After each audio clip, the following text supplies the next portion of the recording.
Heartbreakers ang sinasabi natin because obviously they've been trying their very best to be able to come up with good showings, but here and there, maganda, no? Flashes of brilliance, Dr. J, but unfortunately, always heartbroken pagkatapos ng komperensya. A win here para sa koponan ng Blackwater as they get themselves to 1-1. Ito, kita po natin yung pag-umpisa natin.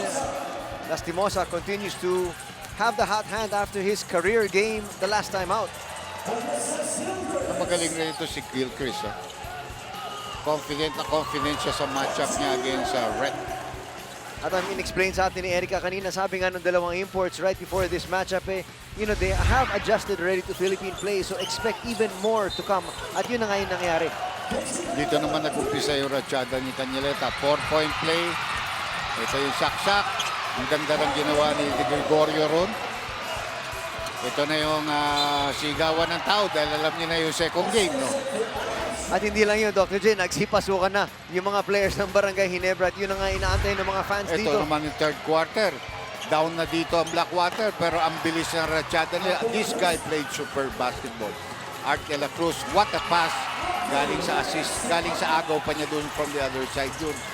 And you gave him strong consideration for the best player of the He ball was game. my best player until Cervantes did that thing.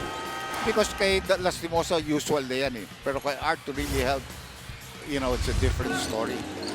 Pero makikita ngayon natin yung mga ginawa ni Cervantes katulad niyan, sumasaksak sa loob.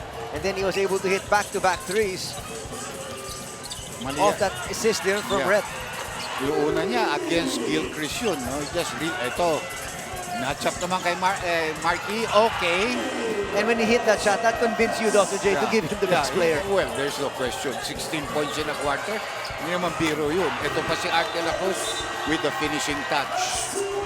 That has brought the house down there. Yan po ang ating final score. 110 para sa Blackwater, 102 para sa Mahindra Enforcers.